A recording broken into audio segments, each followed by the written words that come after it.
Titled this this talk has took a while to happen for obvious reasons of COVID. So I think quite some time ago I suggested the title to Malcolm. Is this the end for globalisation?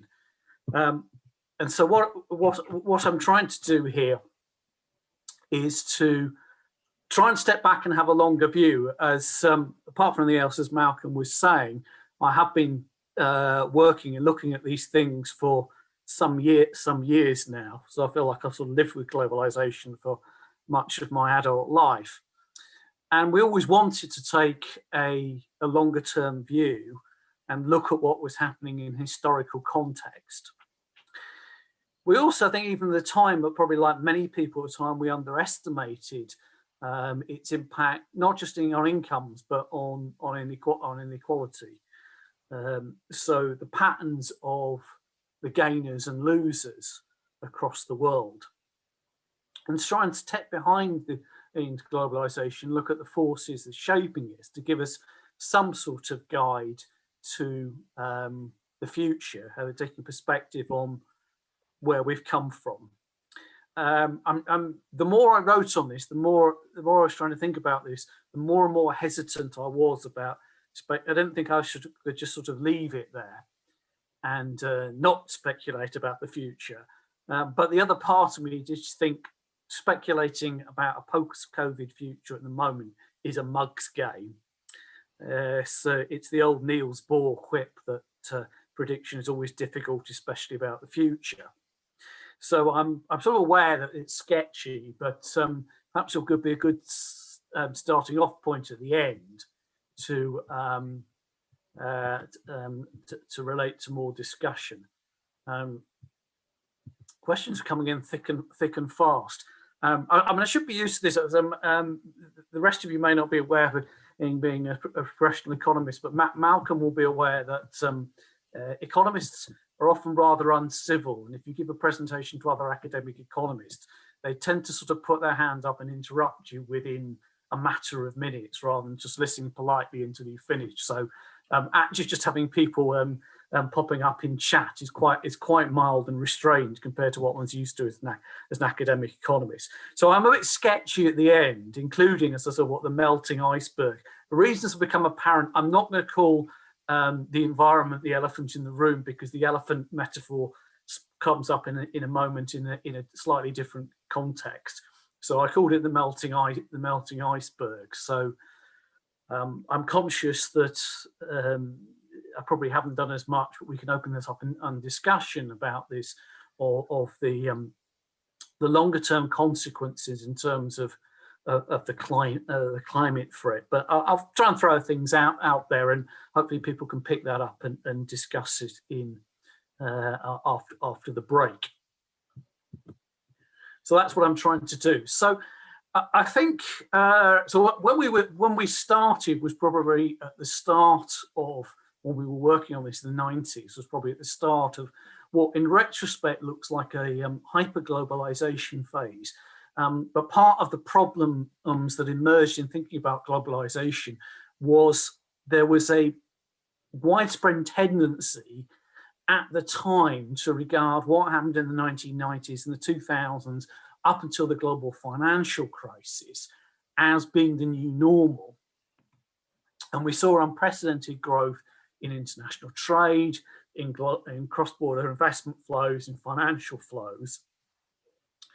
The growth of this was really unparalleled, but it was also the changes in particular in the patterns of trade. So moving away from an old-fashioned view of trade where essentially countries exchanged final goods, they made different things or different brands and sold them to each other, to this increased emergence of global value chains, global production networks, where trade was increasingly in intermediates, in components. Companies were parceling out the production process into different parts of the world.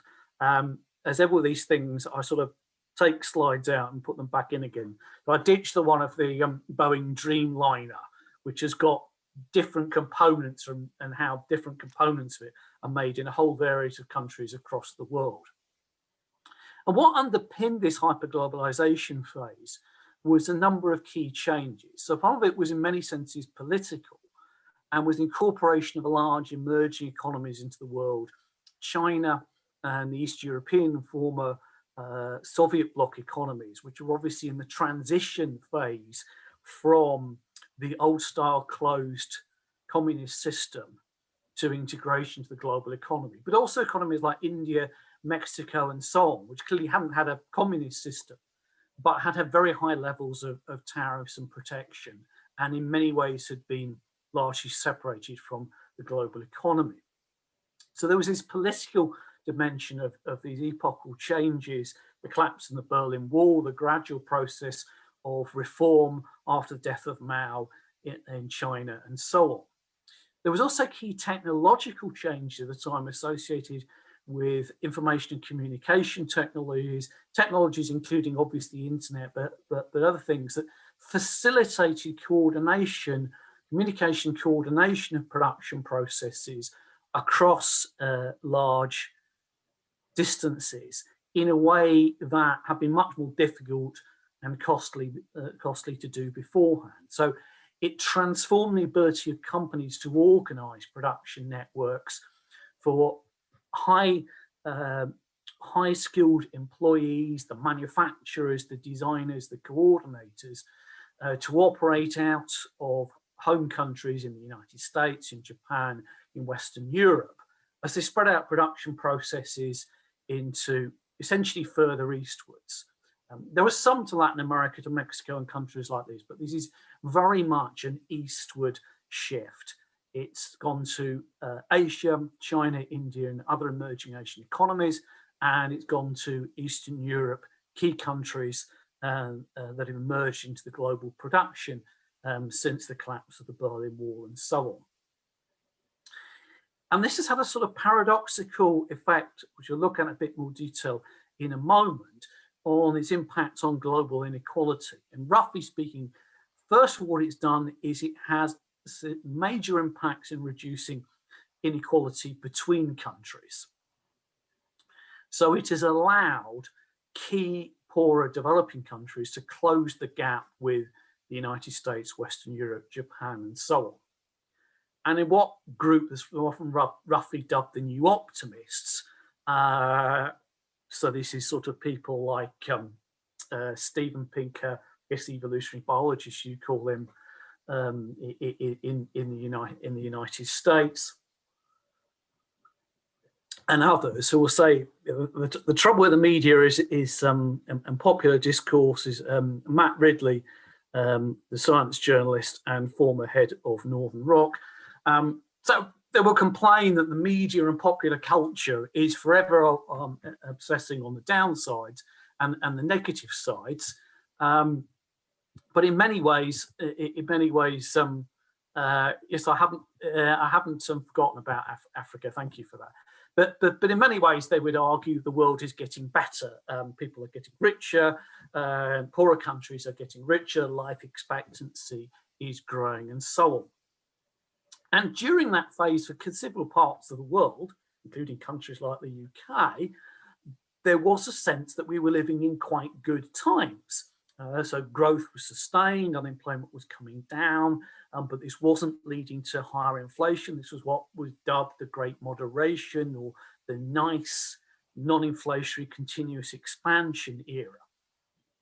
So that's part of it. Up until the global financial crisis, this 15 years or so seemed to be when things were getting people getting richer. The world was getting less unequal. Growth seemed to be sustained without earlier problems of creating inflation, and so on. How much is due to reduction in economic rise of China? Patience. I'm coming to that point in just a moment. But this also was matched between increased inequality within major economies, so that whilst inequality was diminishing between countries, within countries, it was tending to grow in many of major economies in the United States, over some of the time in the United Kingdom, other Western European countries, and within major emerging economies like China, Russia, and so on. And this global growth, to anticipate some of the points that people are already putting into the chat, this global growth was highly uneven.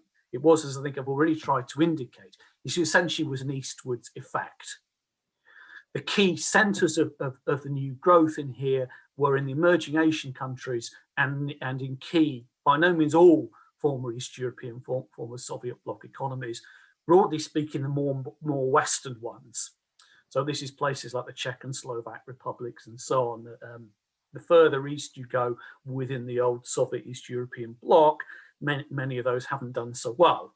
But countries like Slovakia, the Czech Republic, Poland, and so on have done well. So that, for example, now Slovakia, the average worker in Slovakia produces more than the average worker in South Yorkshire, a native of Sheffield, well, a long-time resident of Sheffield speaks.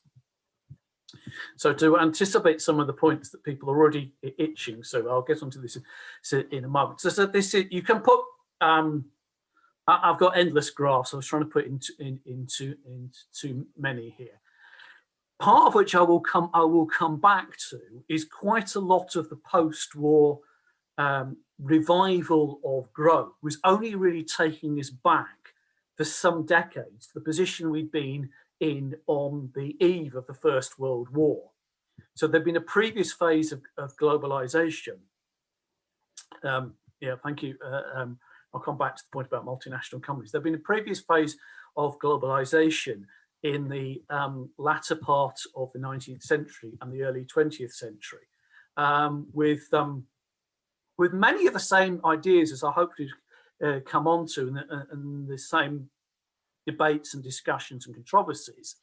And a lot of what happened in the first few decades after the Second World War was sort of getting us back to where we were before, even though obviously transport, shipping, the rise of containerization and so on, had done a great deal to improve the technology, but it was the politics of, first of all, being able to reduce trade barriers between the major capitalist economies, both globally, within things like the World Trade Organization. So there were a succession of rounds of GATT, the General Agreement on Tariff of Trades, designed to do the heavy lifting of eliminating the tariff barriers that had gone up during the Great Depression between the war.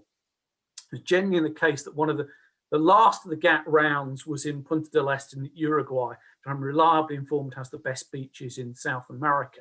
One of the early ones was in Torquay. I always have this vision of hotshot international trade negotiators staying in faulty towers. And so there was a series of agreements, both globally and regionally, and technological developments that drove this growth of trade, which peaked around the time of the global financial crisis, but has hit problems that we'll discuss in more detail in a moment, really in the 10 plus years of the new post-financial crisis normal.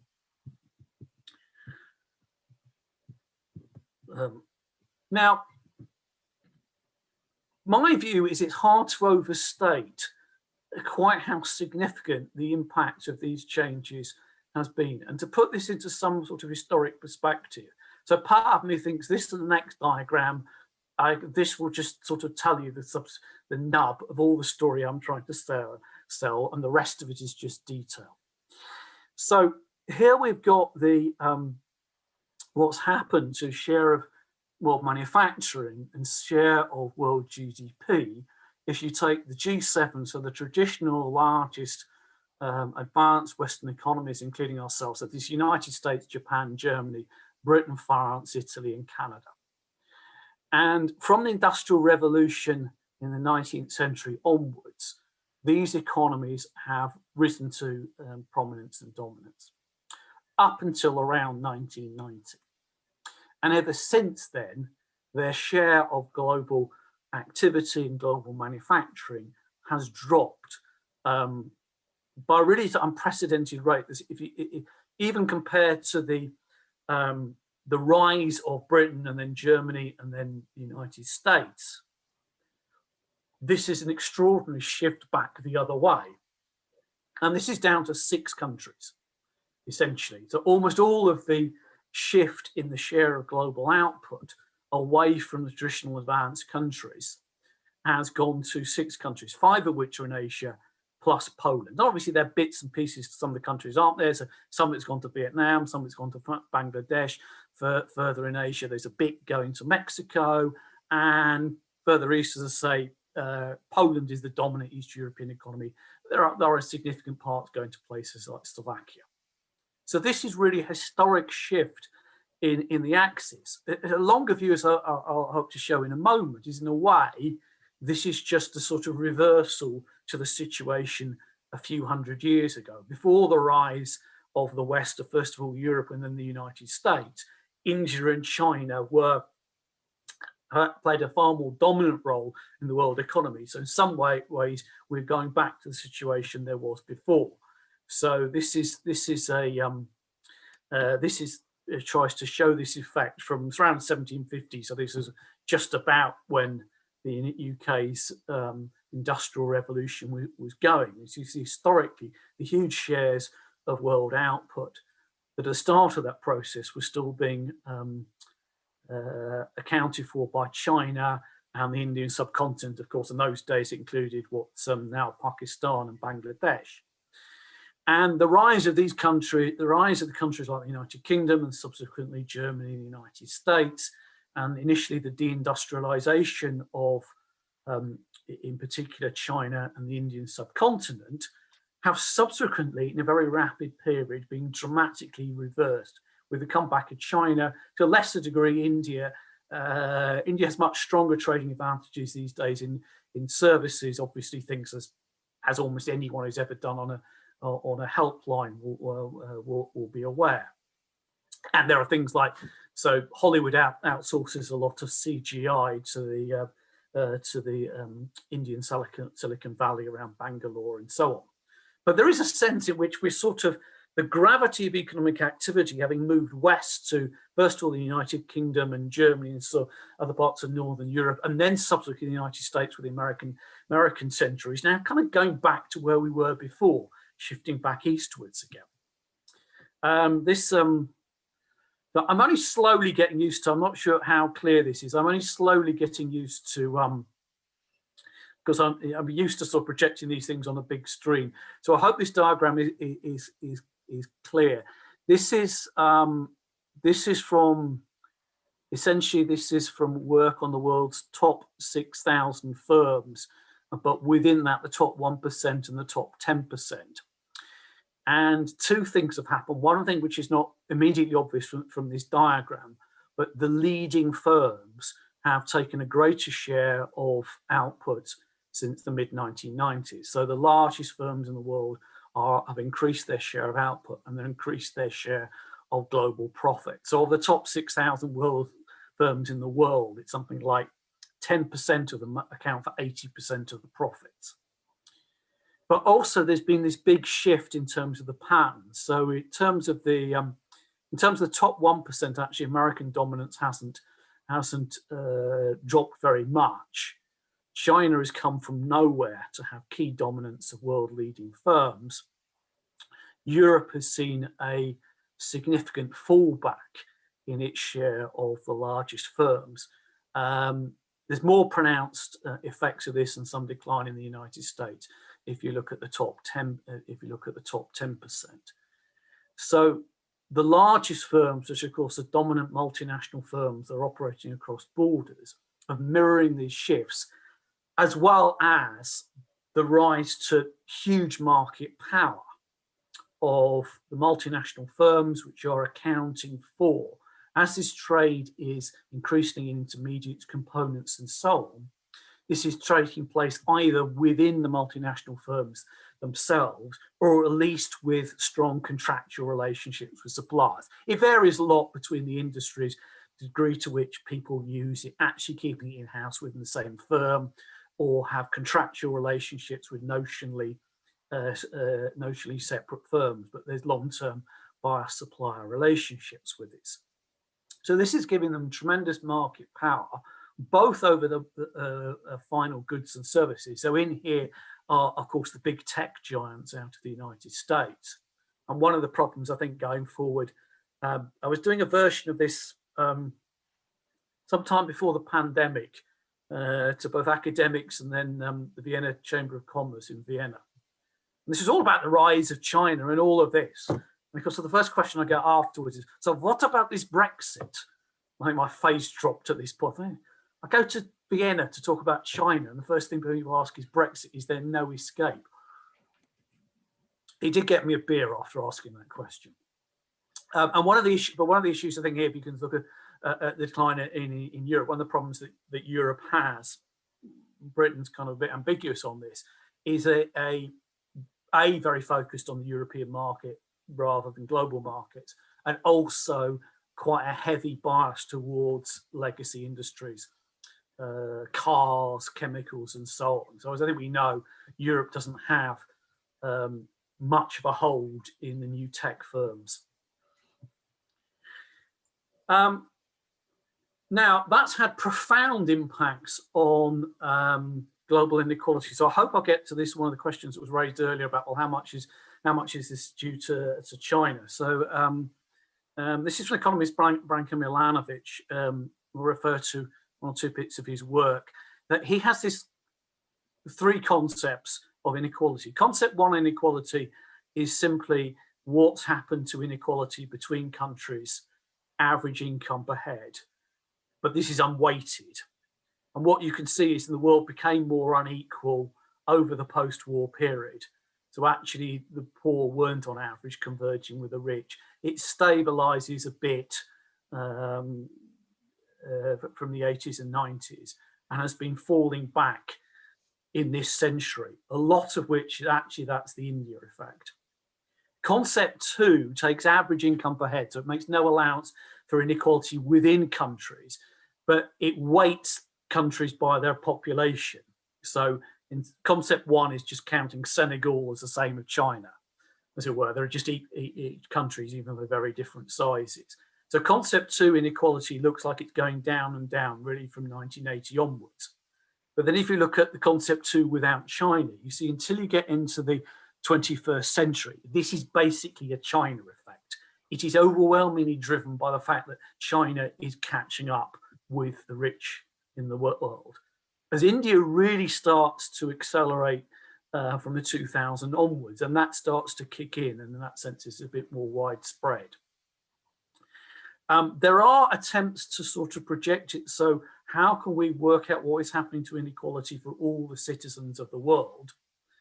And obviously, in a sense, you're making bricks without straw and the data there. But really from the late 1980s onwards, we do have, with any number of caveats, regular household surveys. And there are lots and lots of caveats. There are lots of problems with household surveys.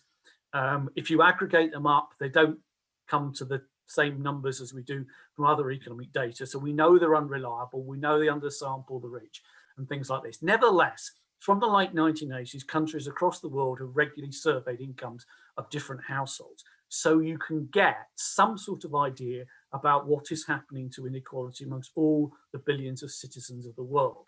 And the short story is the world was very unequal, far more unequal than any individual country, became more unequal to some extent in the latter part of the 20th century, but has become less unequal, primarily driven by growth in poorer economies, as in the 21st century.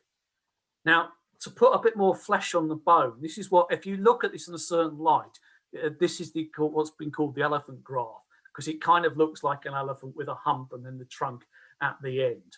So this is the other diagram, which explains everything.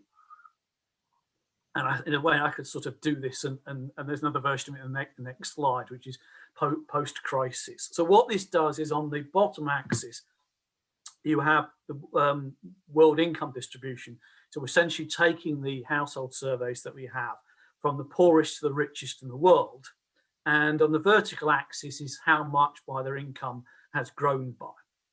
And what you can see is amongst the poorest, there was some growth in income, although not amazingly. So there were lots of people being the measure of global income refers to income, not wealth. Wealth is even more unequally distributed and even harder to measure. I will touch on this a bit because of measures people have to try and avoid paying tax on it, essentially.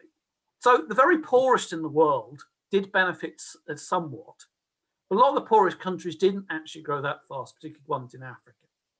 And there are three notable points in this diagram. So the two groups that have seen the fastest growth of income in the 20-odd years before the financial crisis were those roughly in the middle, which is basically the urban middle class in Asia, in India and China, countries like that. And the world's super elite, the world's 1%, which is the point C. And those are mostly in developed countries. They're mostly in countries like the United States. But there are significant numbers in some emerging economies like Brazil, South Africa, China, and so on. The other notable point is this point B. So this is around relatively high up the world income distribution list. You're in the top 25%, 25, 30% and so on. But you're not doing very well. And this is middle and lower income people in rich countries. So they're relatively wealthy by global standards, but they're not particularly wealthy by the standards of their own countries in which they live. You know, much below that, you don't get many people in advanced countries. And they've not really done not very well in the period even before the financial crisis. So updating this data slightly and elongating the scale, you can see that emerging economies are important. The squeezed bottom much of Western Europe and the United States didn't do very well. And the top 1% captured a huge amount of the growth. So there are essentially these two groups that gained hugely. The middle class in India and China, we saw a lot of the benefits of this shift in global production, and the global 1% elite. And a lot of people really didn't share very much even before the financial crisis in advanced countries, the United States, in Western Europe, in Japan, and so on. And as a consequence, a lot of them aren't very happy. And so this was often taken as, well, this is the diagram that explains everything that's gone on. Why do people vote for Trump? Why do people vote for Brexit and so on? A lot of people who, in countries like Britain, the United States and so on, who think they've been getting a not very good deal. And it's not really much for comfort. And we say, yeah, there are lots of people poorer than you in poorer countries have been getting a lot better off. Now, that was the last tip to extend the data into the post-financial crisis period. But I was talking about this hyper-globalization period. And as I said, at the time, there was a view that this was kind of going to go on forever. We'd see rising trade, rising financial flows, investment, and so on. It was seen as inevitable, as a win-win gain for both sides as these countries developed, new markets for the products produced by Western Europe, the United States, Japan, and so on. We had a global integrated market system that people increasingly thought would effectively regulate itself.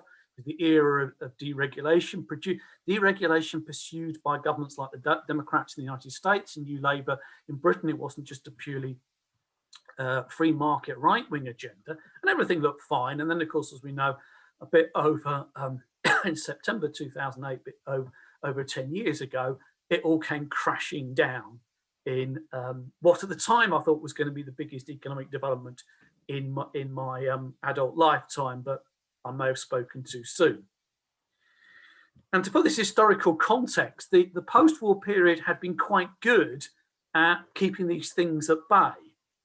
Banking crises and external debt crises were a long-run feature of the world in the 19th century, the early 20th century, and the Great Depression. And the measures designed to limit cross-border financial activity, to heavily regulate the financial system and so on, during the Bretton Woods period of the 30 years after the post-war, after the Second World War, were quite effective. Then gradually, the demise of the Bretton Woods system, financial systems were deregulated, global capital flows grew, and initially there were quite a few crises, but mostly in more peripheral countries, in East Asia in the 1990s, in Mexico, in Russia. Interesting ones in Scandinavia, actually Nordic countries, including Finland, that only the people there and a few weirdo researchers like me took seriously. Before, of course, we had the mother of all ones with the global financial crisis. And since then, the growth of financial flows and trade has stalled. So you can see here, since the financial crisis, that growth came to an end. Trade has struggled to return to its pre-crisis level. So this big hit has not really been recovered. As a caution, this projection here into 2020 was pre-COVID, which is obviously going to mess everything up. So I can come back and explain figure 5 if we wrote. Figure 4 is easier to explain. So if you projected forward the growth of the financial markets beforehand, you can see it would be much greater than what actually happened given the term with the financial crisis.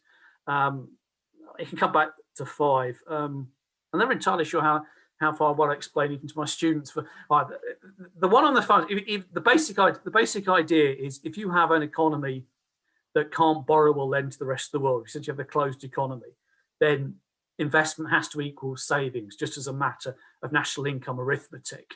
If somebody's investing, the counterpart has to be somebody saving. Now, in a global market, that doesn't have to be the case at the national level. You could have some countries where total saving exceeds the profitable investment opportunities, and other countries where the reverse is the case. So presumably countries with high levels of savings relative to profitable investments could invest overseas, and hopefully that's what my pension fund is doing. Yeah, thanks very much, and Petter, for the just arithmetically, savings has to equal investment. That does not mean I would not assert, and my friendship with Malcolm might end if I would assert, that savings causes the investment. The direction of causality is the other way around. I was only making the point of a sort of arithmetic point. And all this is saying, all this is showing on the 5 is that we got something as if there was kind of no relationship between national savings and investment rates. So some countries have got more savings than profitable investment, other countries the reverse. So one invests in the other. And now we've gone back to the situation where it's as if countries effectively have closed capital markets. Yeah, I'll come back to the. I'm really wishing I hadn't gone down 5 now. So what I'm saying, there's been a great reversal, and apparently we'd moved from a situation of once upon a time before capital account openness, there was in a sense there was a British capital market, a French capital market, a United States capital market, and so on, to a situation was more like having one big global capital market, and now it seems to have reversed itself. So what we've had lately is a shift towards what economists has dubbed globalisation. So the crisis was halted or even reversed these overall flows. The initial gains tend to be greatest in the countries that first stage of globally integrating. So there was an element of this running out of steam or running into diminishing returns. Countries often gained a lot by opening up from very closed systems. Further integration, the gains became less and less, and the gains were always rather unequal, or in general rather unequal within countries. The rapid growth of wages in China and elsewhere itself has narrowed their cost advantage. Emerging economies like China themselves have become less export focused. There's mixed evidence on how far we've got this phenomenon of reshoring, of companies bringing production back home, but there's certainly elements of maturing value chains that probably reached the limits of how far companies are outsourcing their production overseas. They've become China uses slave labor in some things, but if you go to sort of Shanghai and the main industrial hubs. It's not slave labour there. It's relatively advanced industrial workers. Their wages are going up. We can perhaps go back into more details of China. So companies have been consolidating their value chains as they've matured. They're more geographically concentrated. They tend to, there's now a bit of a shift away from having a truly global factory. There is international production, but it does still tend to be concentrated in countries relatively close. So German and other European countries will outsource to Eastern Europe, Japan, and to East Asia, the United States to East Asia, to some extent into Latin America. Part of what's going on here is that firms have got to choose essentially between, do you produce at home or do you produce overseas? And the balance between the relative cost of doing so. So obviously there are improvements in transport and communications and so on, but of course there are costs of doing production overseas. And if the cost of doing production overseas fall relative, well, cost of doing production at home fall relative to the cost of doing production overseas, and that does have some incentives to reshoring. So they're starting up soon, for example, a factory in Germany that apparently will knock out something of the order of 250,000 trainers a year. And there'll be a few people to keep the computer running and a few people to guard the plant, and that'll be it. And trainers is kind of like basic entry level if you're a poor country. You want to get started in manufacturing, you start by producing basic clothes, shoes, trainers, and so on, and try and upgrade yourself. But some of this technology is making it feasible to bring these things back home. Now, what I want to sort of step back and say is to kind of look at the sort of political underpinnings of this, rather than thinking of this either a natural market process or a natural process of just markets and technology, and try and sort of re-emphasize that there's politics and policy choices behind this. So there's a famous quote from Tony Blair, and he famously says, you stop and debate globalisation, you might as well debate whether autumn should follow summer. They're not having this in China or India. I've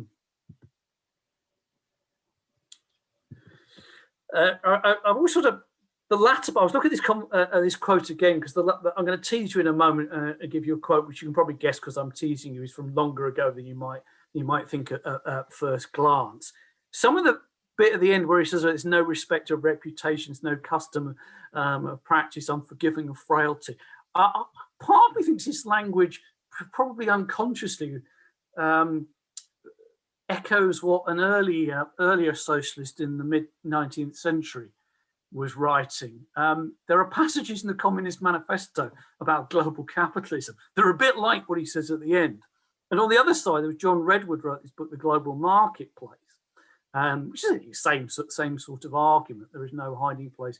We face global competition. And he's now advocating that we should deliberately try and not trade with the EU, rely on home production and so on. Now, before we get away with this view that there was prevalent of hyperglobalization as some inevitable tendency, here's a quote. You can guess when. I guess I sort of teased it up again. You can sort of guess from how I've teased this. This is longer ago than you might think. The slightly archaic use of male pronouns might sort of give you an idea that it's longer ago than last week. But you can imagine people saying this last week that you could invest anywhere, you could order anything from across the world and have it delivered to your door. You can invest across the world wherever you thought the was the most profitable opportunity to do so. And this was seen as a natural order of the world.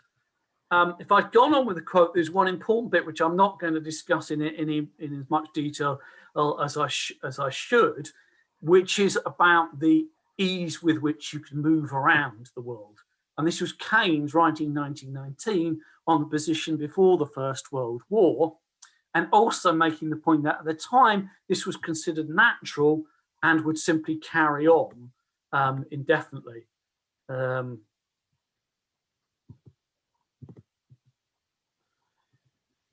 what, of course, I want us to take away from this is there's nothing to assure us that this is permanent and can't be reversed and will carry on forever, because we all know what happened in 1914. And the same arguments that this was natural state of affairs, that because it was economic rational, it would come on. It's quite common for people to argue that the economic integration of economies, the way they were enmeshed from each other, made war irrational, unthinkable. And of course, I'm not prophesying this is going to happen, but it's a warning from history that these things can be reversed, and they reflect political decisions. And we're not on the same scale that we saw after the First World War, but we have seen a reversal of previous trends towards freer trade. Trade barriers have risen, bilateral trade disputes have increased. It's increasingly difficult to negotiate and pass trade agreements, particularly in democracies, become harder and harder to get them past Congress. In the United States, different factions in the United States effectively killed off trade deals under Trump. But actually, TTIP was this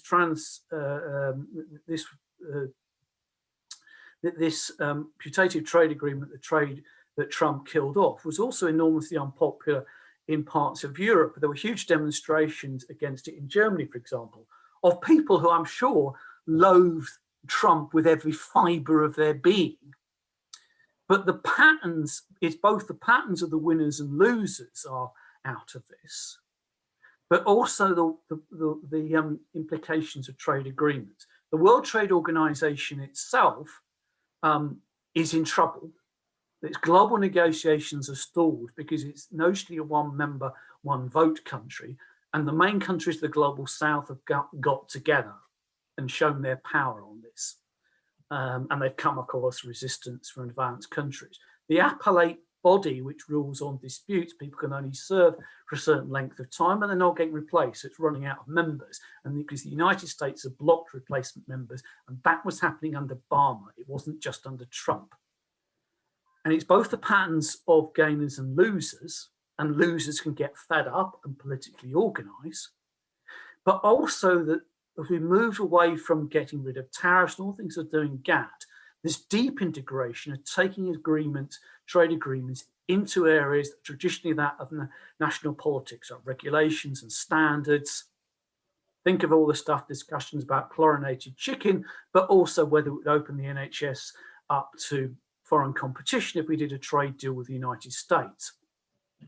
The gains from these trades are actually quite small. It's really difficult in a sense to sell people this is going to be life-changing difference, but a lot of it is about the intellectual property rights of companies.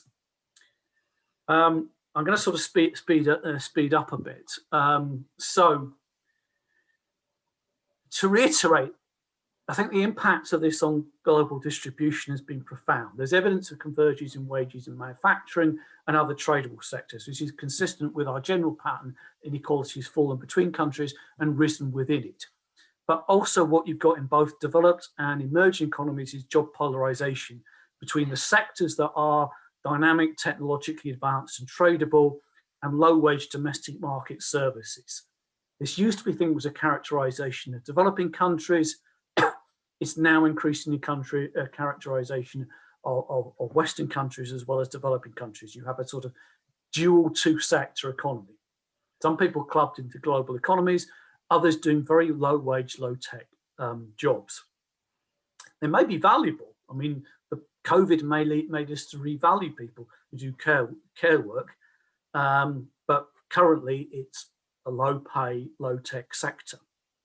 Within the value chains that have merged, the firms have huge market power, and this includes on their inputs. So, partial interesting exception of China, within these big companies, greater share of their income has gone to capital and high-skilled labor, and less share has gone to the rest. Major imbalances have developed within this globalized economy between economies It's a bit reversed since the crisis. Some countries have been running massive trade surpluses, others big deficits. So you've got these countries, super competitive exporters, China, but also Germany, where wages have been held down. Wages have been held down by these factors in some advanced countries, but other countries where they sort of let them eat credit effect. We've seen credit booms, in house price booms in the United States, United Kingdom, and countries like this. Is this sustainable environmentally, with low growth, with high debt? We'll see. I will finish up quickly, slightly longer. Part of this context here, this is a map where some economists have attempted to estimate how much of your each country's taxes has disappeared to tax havens. The IMF has recently estimated about a third of the global flows for foreign direct investment, which we think of as multinationals establishing factories somewhere, is actually going to tax havens, is involved in tax avoidance activities.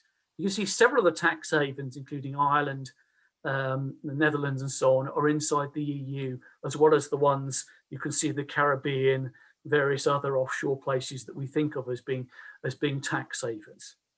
So the power has led to huge flows towards tax havens, which is undermining the tax base of many countries. Actually, I didn't read out the whole of Tony Blair's quote. Tony Blair's quote was saying, well, one of the great things here is that flows are going to the poorer countries, capital flows, which is helping them develop. Well, actually not that much. In many ways, including capital flight to the rich, moving them in poorer countries, moving their money out to escape taxes. Actually, the flows in net terms are going from the poor countries to the rich. So it's not having the effect that we were supposing is. So to summarize, to come to an end, and I did say I was going to be sketchy about our future prospects and the environment.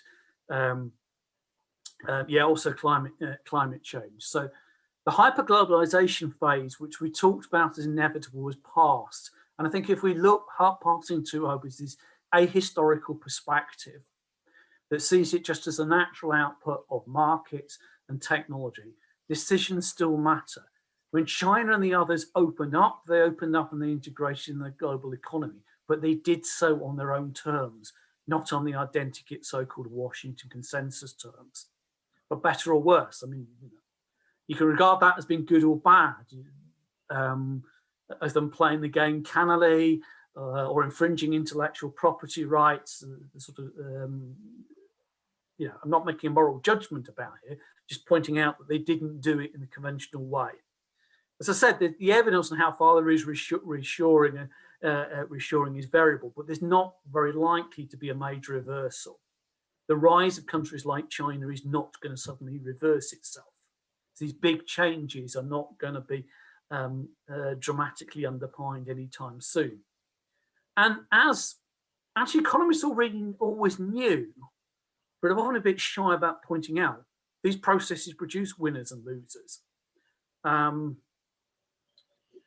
Economists, as the particularly sort of Anglo-Saxon economists, as generally enthusiasts for free trade, do tend to underplay what they know from their own textbooks and their own models, that free trade might be an overall beneficial for a country, but some people lose and some people gain within it, even if in total the gains would exceed the losses.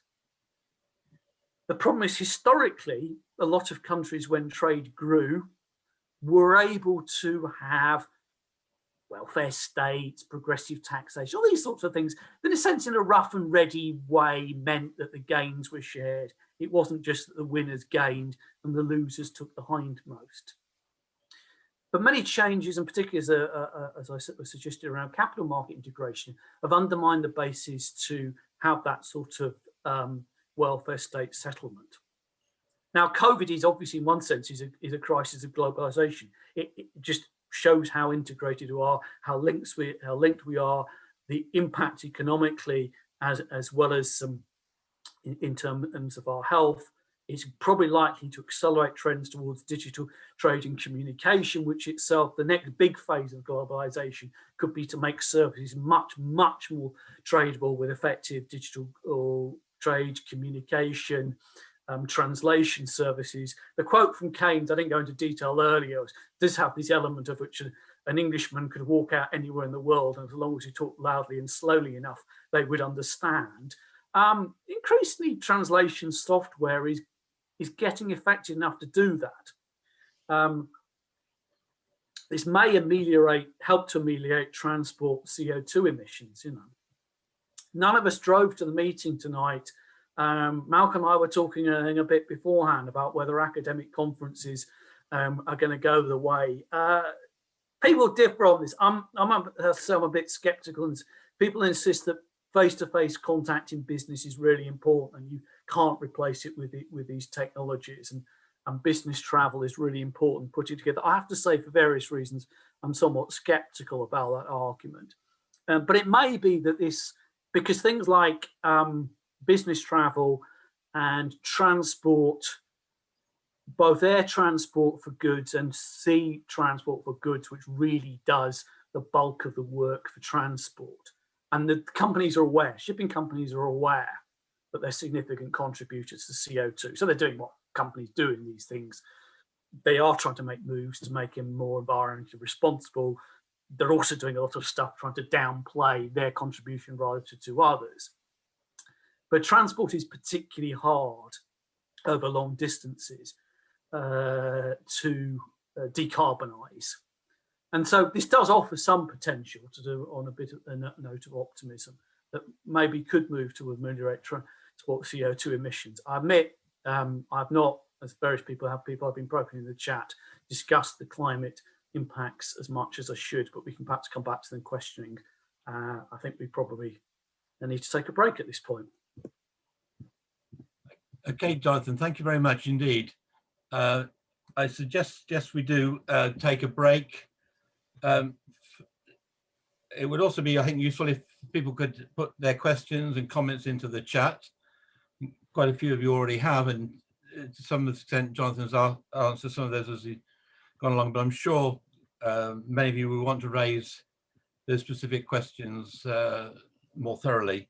But please enter those into the chat, and we'll try and, after the break, we'll organise it, and I'll raise those. I'll read from the chat to Jonathan and see if we can bring people in to ask them directly. So let's take a break. It's now, I think, on my watch, 26 minutes past 8. So could we resume at 25 to 9, giving you 9 minutes for a break? So we'll resume at 25 to 9. Thank you very much. Okay. As I said, we can come back to this. We can argue how far it was built on sand, or not so much sand, built on credit, and there's a degree of illusion to it. But it was a period in which economies were growing, even though the distribution of it was unequal. Unemployment was fairly low. The problems relating to nationalism sense have been magnified since then. If you've got a situation in which incomes essentially people's incomes have stagnated, as they've done now for over 10 years, and some countries like Italy, it's gone on for even longer,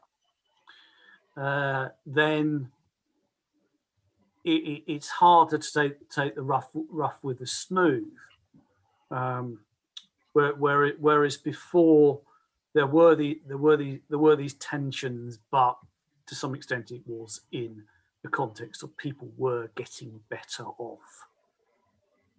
Their real incomes are rising, albeit not by very much, possibly less by historic standards. It's going to get concentrated even more in the last sort of 10 plus years, since incomes of effectively large swathes of the population stopped growing altogether. You know, this is supposed to be the longest stagnation, pre-COVID this was the longest stagnation of real wages since, it was estimated, since the Napoleonic Wars. And people aren't going to be happy.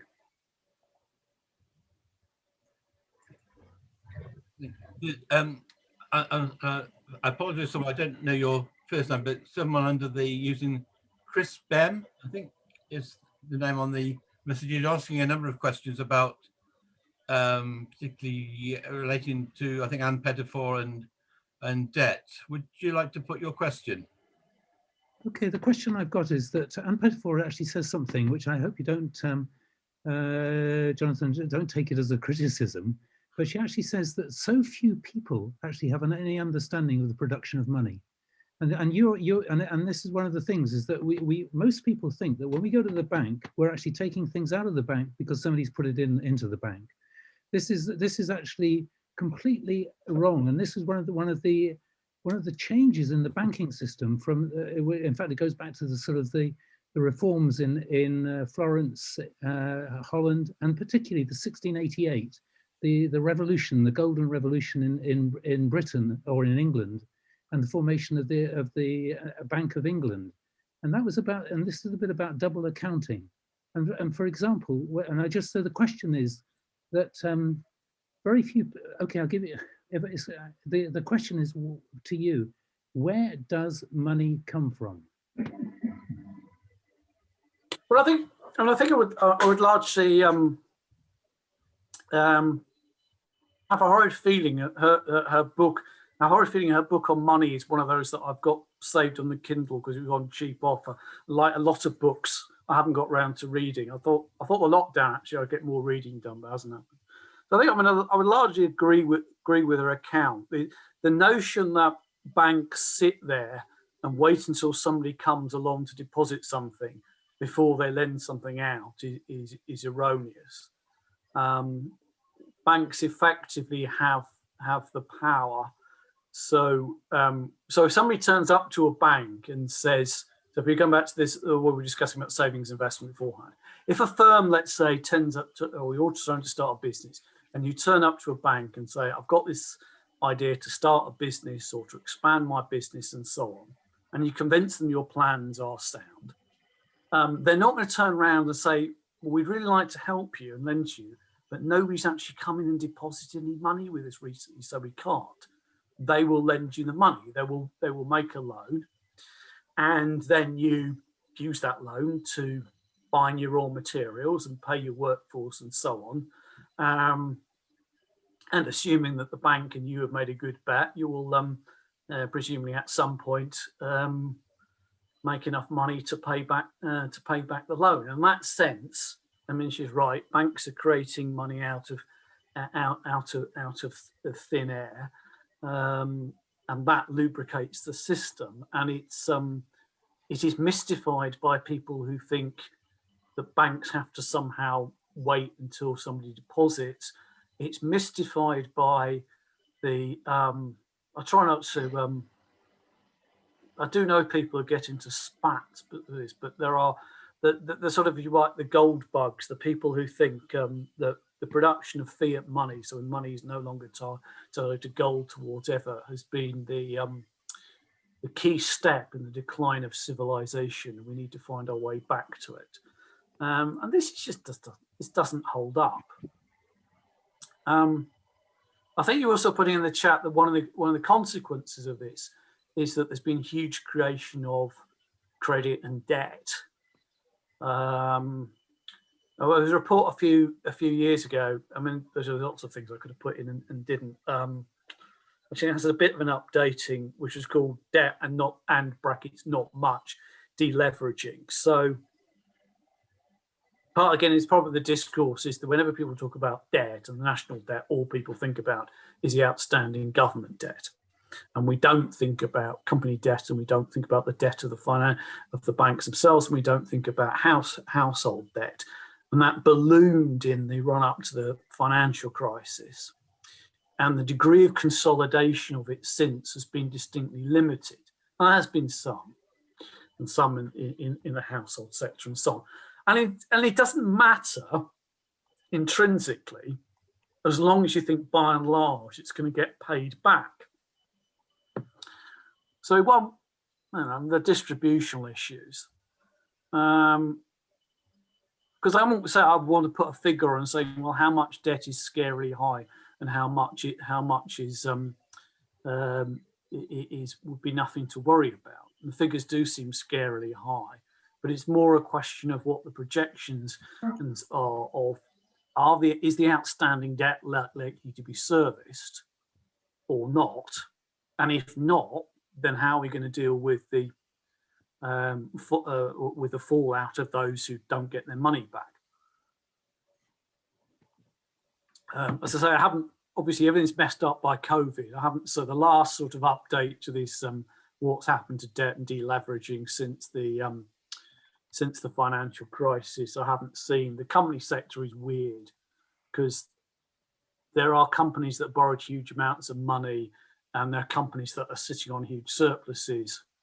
There's been some consolidation of household debt, but it's still very high. And that's a reliance in a sense on people's value of people's houses being maintained. So we're still in worrying territory. I go over to now Reinhardt. I think I see in the chat you've got a provocative question you'd like to ask. Would you like to provoke us? Yeah, I mean, maybe I should say I'm retired now, but by background, I'm a medical doctor and public health academic. And I find it amazing that certain things which are obvious to me do not seem obvious to economists or business people. And I mean, I discussed once with an economist about COVID, and I was told it's a black swan event. For me as a health person, it's not a black swan event because it happens quite regularly. So, I mean, the big one was in 1920, but there were other like Ebola and so on, which indicate what can happen. And economists and business people do not seem to consider this, for instance, the disruption of supply chains and how they would deal with it. So is this just, I just basically do not understand how they do it. The same appears, I mean, I could now go into climate change. I mean, burning non-renewable fossil fuels in order to drive this system and putting sort of carbon dioxide seems to be crazy, but somehow it doesn't appear in economic or business models. So because I have the chance to speak to an economist, so I thought who deals with globalization, I just thought I asked this question because I find it shocking. Well,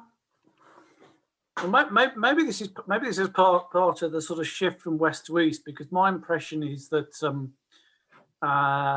people, governments, and so on, further to east of us, which I think we're going to have to include not just Asia, but also actually for all these purposes, Australia and New Zealand, were much more aware of this, and there were things that turned out not to be as bad as they might have been, like SARS, but partly that was because people took effective action, but also people were aware that even if, say, SARS didn't turn out to be as bad as it might have been first feared, they couldn't assume that you'd carry on getting lucky. So I think in some parts of the world, there was an awareness that these sorts of diseases could emerge. There's at least three famous Sheffield economics graduates. So Jim O'Neill, Lord O'Neill, no less, none of whom I've actually taught, who's a crossbench peer and was at Goldman Sachs. And he's been trying for some time, I think he was appointed actually by the coalition government or a previous government, he's quite in with George Osborne.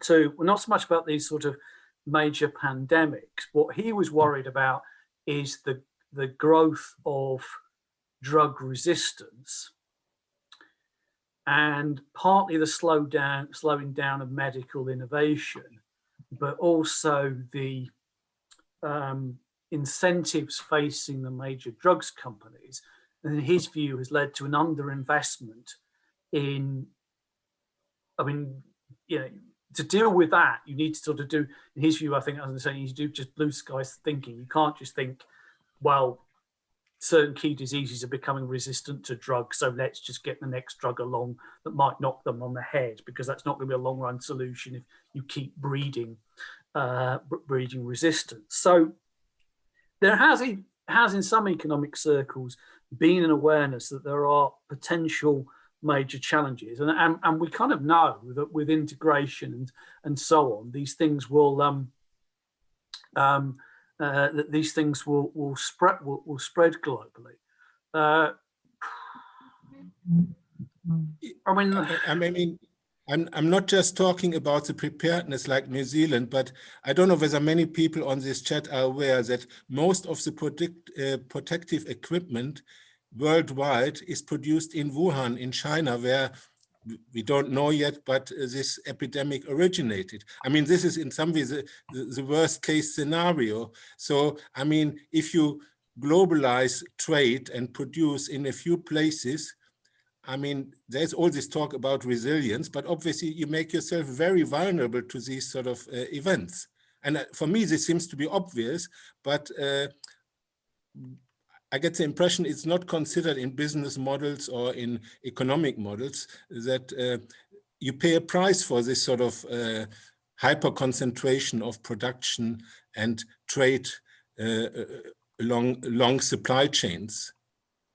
Well, I think it has been, in terms of business, it has been a wake up call in that respect, and there has, as a result, there's been increased interest in concern with building resilience into supply chains. Of course, large geographical transmission of diseases is not just new with current globalization. I mean, plague used to sweep across the whole most of Europe and on Asia on a regular basis. Japan largely didn't get it because it didn't do very much trade, and it was that far over. But in other respects, I think Japan's opening up to trade in general. I think, given what happened to the Japanese economy in the post-war period, will generally be considered something of a plus. I mean, it's difficult. I started to look at some work which didn't actually go anywhere a few years ago, and it was actually somebody worked on these strategic issues in the civil service, pointing me to this book was published in the mid-2000s on global catastrophic risks, which I could retaliate by pointing out that there were no economics in there. There was no sense you have a meltdown in the global financial system. You've got it's a while since I've read it because it just gives you sleepless nights, really. I'm sure pandemics was in there, but major wars, disturbance to electromagnetic radiation, completely messing up the world's electronic systems. There are a whole series of potentially really quite catastrophically bad things that could happen. And what you do about them and build in resilience is not easy. Hopefully this is a bit of a wake-up call. And as I say, the slow burn, or not so much anymore slow burn of global climate change, hopefully will push people as they start to realize, well, this is going to have implications for major cities with rising sea levels, productivity, agriculture, etc., etc. Name of the book. I was having problems. It's called Global Catastrophic. I can't even spell risks. If you really want, email me because I got. Oh, he's left the meeting. Yeah, email me because I've actually got a free PDF of it somewhere. Thanks. There's a question, and been a number of questions about tax and tax havens. Some comments from Richard. Richard, would you like to ask or put any points about tax havens or raise questions about it? Yes, could you just repeat the figure? I didn't, someone else has said, you said a third of foreign income flow goes to tax havens. A third, the IMF has estimated about a third of foreign direct investment, which is investment by companies with a controlling interest. So it's what we think of multinational investment. It's not me buying shares in an overseas company. It's when a company sets up a subsidiary, expands its operations and so on. And so traditionally we think of that as being, I don't know, Nissan having their car plant in Sunderland. And Ireland did come up there. Actually, I think he's lost the plot a bit lately. Fintan O'Toole, this Irish journalist, wrote a sort of castigating book when the Celtic Tiger sort of collapsed in the financial crisis. And one of the things he said even then was, if you went to normal Irish people in the 2000s and says, what's the biggest industry for inward investment in Ireland and what's the biggest source country? People would have said the biggest industry is electronics and the biggest investor outside is the United States, which it had been in the 1990s, the offshore electronic production in Ireland to serve the single market. By the 2000s, the biggest investment in headline terms was in financial services, and the biggest overseas investor was the Netherlands. And it was a tax avoidance exercise by moving financial services around. So a lot of investment is going into tax havens around the world, and firms are able to use internal accounting practices to, as they would see, optimize their tax positions. And what does the money do when it's sitting in the tax haven? And the key thing is it avoids paying much tax. And so I said, not invested. No, it's not. So as I say, it's a lot of it is booking notional values. So, and this is huge in the United States because they will do things like they'll book their intellectual property rights. So the notionally the US arm of a major company will be paying for the license to use that company's product, which is notionally held in some tax haven. So it's essentially just a tax dodge. Starbucks. I'm fairly sure Starbucks do this. Starbucks lawyers aren't on this call, are they? And we know this. High street coffee outlets are actually notorious dealers in this, and this is apparently one of the dodges. You call your recipe for something to be, same sort of thing as KFC is, as a special part. You call it something in part of your intellectual property. You book it in a low tax haven, and then that tax haven part of it sells it to the rights to use it to the high street coffee outlet in Britain or the United States, and so on. And of course, there's a sort of army of lawyers employed to do these things. Very well paid lawyers. Mm. I'll say that. I mean, the interesting thing is the IMF, that the figure that this is the International Monetary Fund, traditionally not think of being a sort of campaigning left-wing organisation. The figure I got was from Zuckman. I forget, he's an American economist. He was publishing this in the Quarterly Journal of Economics. I mean, Malcolm or I will probably be opening a bottle of champagne if we ever got an article in the Quarterly Journal of Economics, and our head of department certainly would be. So, it is kind of, as people, I think of people are, do Starbucks sell coffee? Well, it depends what you mean by coffee. So, as very people have taken pot shots of economics, not entirely unfairly. I would say that in the last few years,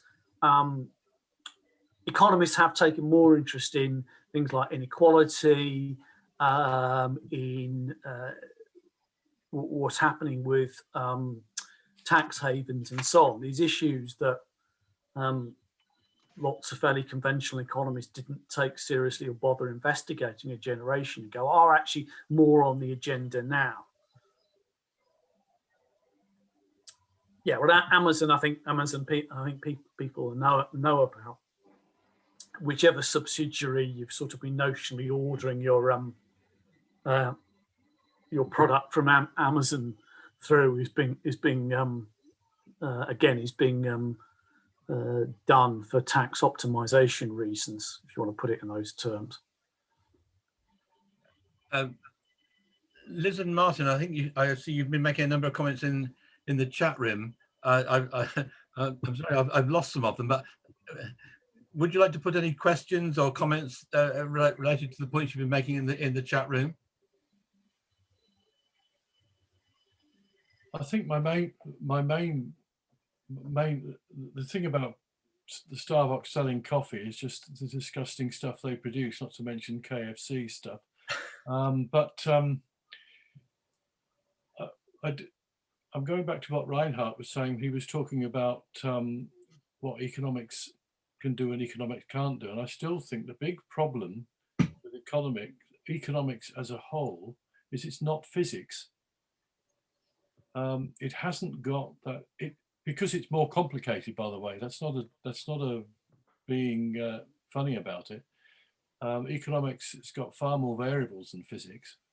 Because it has only models and it's very difficult to faff around with data, the people that say you have to do X, Y, and Z, I always think you should take with a great pinch of salt. That's always been my problem with economics. I think there's far too much, they don't really give us parameters of where things may or may not go wrong. And Reinhardt is quite right about not understanding the obvious. I mean, even Matt Hancock, who is pretty hapless in my view, even he knows that viruses mutate. Even he knows that we're going to get another SARS outbreak of some kind in the next few years because of the practices we have with the animal world. And surely some of these things eventually have to be taken into account. My other point is we don't actually, tax avoidance is a nice way of putting it. Basically, they're a bunch of thieves. And I think that is what we should call it, thieving. Well, I mean on the latter point, I mean, I was trying to be relatively cautious, but I mean, the fact I brought it up like that and did it in the context that I think what this is doing, one of the pernicious effects it's doing, is it's undermining the tax base, which used to underpin the sort of post-war settlement that I said, if being integrated in the global economy means that there are increased risks, there are winners and losers. The basic kind of standard textbook economics idea is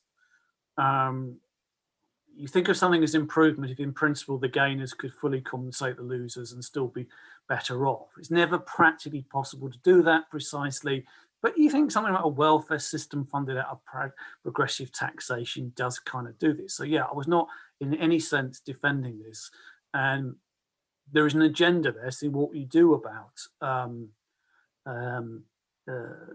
tax havens. But it's enormously, but there are competing national interests. This is not really name dropping because I'm not quite sure I got into the room here. Some years ago, when Gordon Brown was Prime Minister, I was at a conference with about 200 or 300 of his other close personal friends from around the world. And somebody from, I forget which European country, said, we can only have these integrated markets if essentially you have common taxation for businesses, because otherwise they will just exploit this and go to the lowest tax haven. And, the British government, let alone the Irish government under New Labour, was not happy about that sort of talk.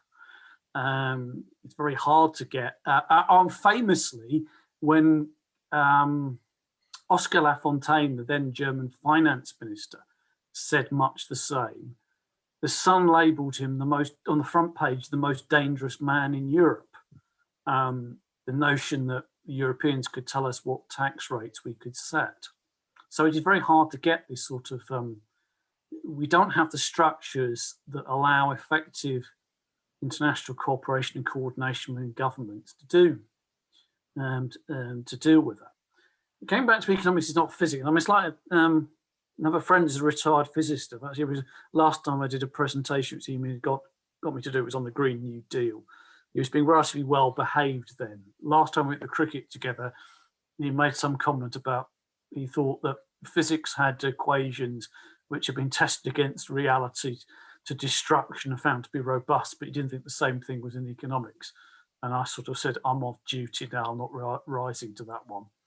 And part of the problem is, as you said, I mean, as we understand it, although I don't think, let us understand these things, I think there are question marks to be asked about things like string theory and whether people are spinning nice looking models that may or may not have much relationship to how the world actually works.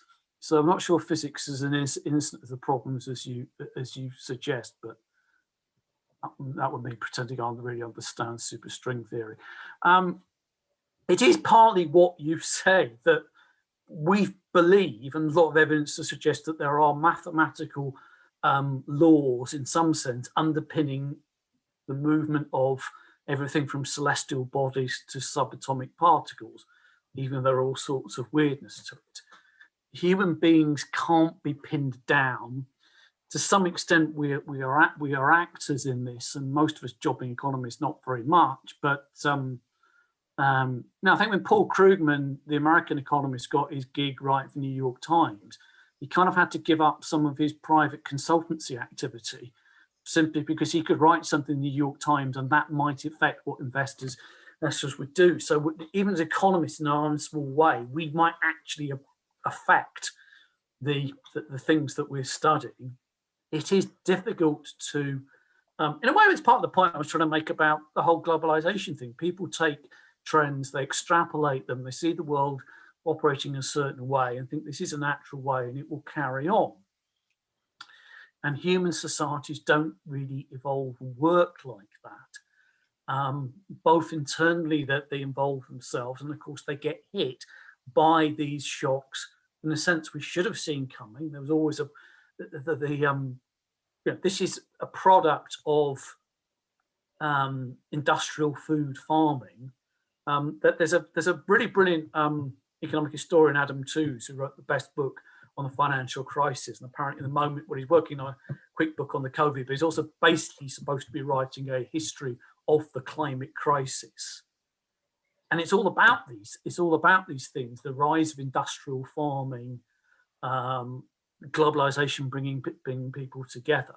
As I said, I think certain parts of the world, people were aware of this and have built more resilient systems.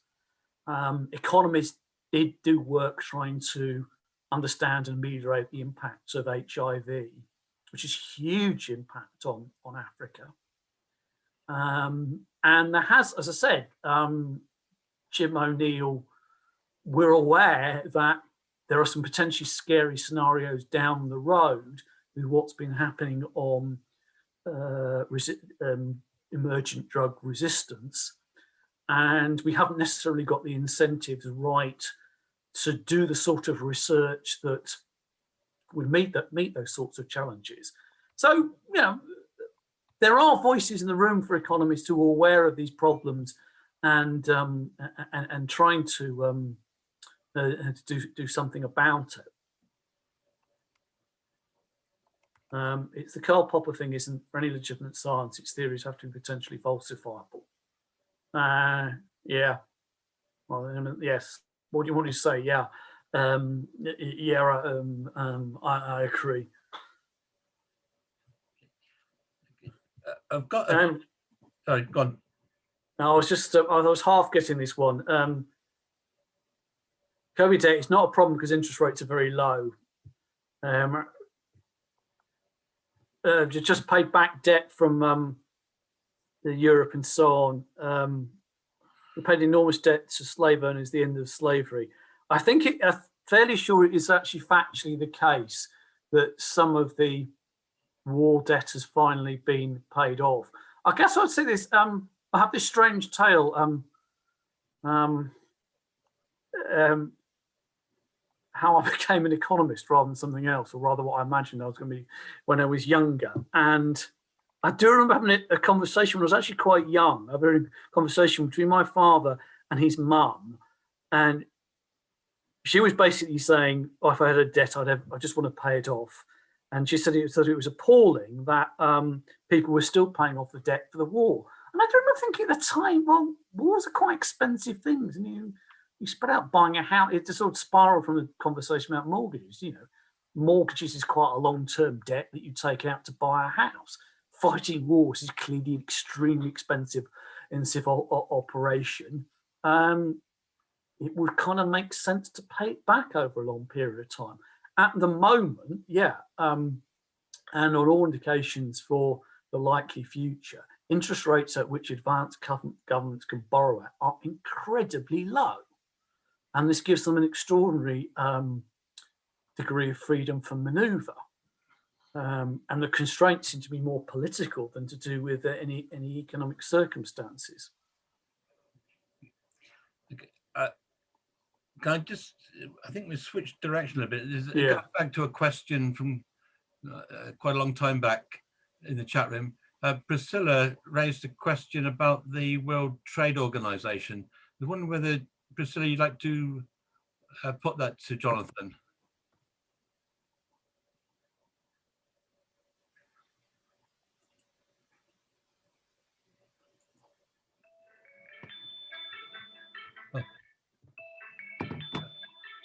Priscilla, are you there? Oh, you can hear me? Yeah. Can you hear me now? Sorry. Yes.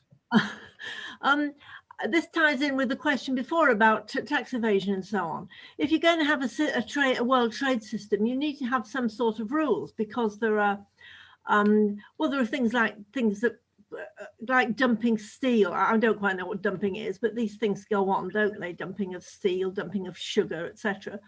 And what role does the World Trade Organization actually have? Because I was quite surprised to hear that the production of the European Airbus and Boeing in America are both they're dotted playing the WTO roles. I mean, how do they get away with that? And what future do you see for the WTO?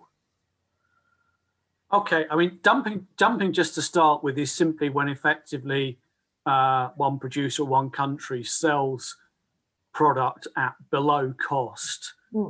So it's seen as being unfair competition. You might sort of try and destroy another competitor by if you can manage to subsidize your product at below cost. So you're selling steel in one country at below cost, you may end up sort of knocking out that country's steel system, and in the long term you can take their market.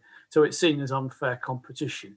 The idea of the World Trade Organization is it's supposed to be a global organization. There was supposed to be something like it set up by Keynes after the Second World War, but it never really came into being for various reasons. In fact, a lot of them being that the Americans didn't want to be beholden to some supranational body that might be able to tell them it was doing things wrong.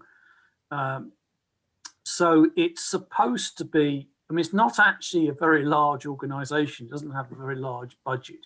It's supposed to agree a set of rules and then to ensure that they are adhered to. So if countries believe that other parties are not abiding by those rules, they can take action against them. The Airbus, remember the Airbus versus Boeing is, I mean, there are smaller aircraft companies that make smaller planes, but basically Boeing and Airbus between them tied up all the market for large aeroplanes. And both sides have effectively regularly accused the other one of having unfair government support. So it's there, and countries can bring action if they believe another country is not abiding by the rules. Now, inevitably with these things, if cases come, they take quite a long time. We have to take expert, it's a bit sort of, if you get, there are claims for unfair competition take place within a domestic country. You know, what a company may be accused of abusing its market position. And so at a national level in the United States, I guess to some extent national level in Britain, but also well, historically the whole EU level, action was sometimes taken against companies if they were seen to be abusing their market position. These things take a long time. Expert evidence has to be taken and assessed, but in principle exists. And as I say, the key thing is, and the key thing about it is it's a one member, one vote organization. The World Bank and the International Monetary Fund voting is dependent on, reflects the money that you've invested in it. So it gets dominated by America and other major economies. In principle, it doesn't quite work like this in practice. In principle, the WTO, Senegal has as much power as the United States. The problem is, as I said, that it's stuck both because it's proved difficult to get global agreement since the emerging economies in the global south, so countries like India, South Africa and so on, have started to cooperate and flex their muscles. And the traditional richest countries are not very happy about this, so they can't boss them about it, essentially. So that global level of trying to set the rules, there's no consensus. Sometimes you get odd alliances. So rich agricultural producers like Australia and Canada do sometimes join with poor agricultural exporters against the United States, the EU and Japan, which have very strong protection on agricultural measures. But also this disputes mechanism has been fundamentally undermined because you serve on this on the appellate body for a certain period of time. It's not, you get a limited period of time and when you serve on it. So once you've served on it, your time is up. In the normal course of things, it'd be replaced by new people. And the Americans, in fact, are just not very happy with when rulings go against it. So it exists as a body which is supposed to set rules and then ensure that they are properly adhered to. But perhaps not surprisingly, it's not worked in the way that was envisaged. How one goes about doing anything about that? I don't know. I'm not a WTO lawyer. I suppose you have to hope that at one level people will realise that a descent into breaking the rules and the sort of anarchy and the sort of things that have happened in the past is actually going to be mutually ruinous. But so in one sense you could say the revival in protectionist sentiment and protectionist measures in the last 10 plus years is pretty small compared to what happened in the 1930s. So we haven't seen a retreat into that, and it hasn't gone very far. And it's concentrated in particular sectors, but it is a sense of sliding backwards rather than sliding forwards. And I don't really know what an effective way out the quagmire would be. Thank you. Okay, thanks very much. I think we've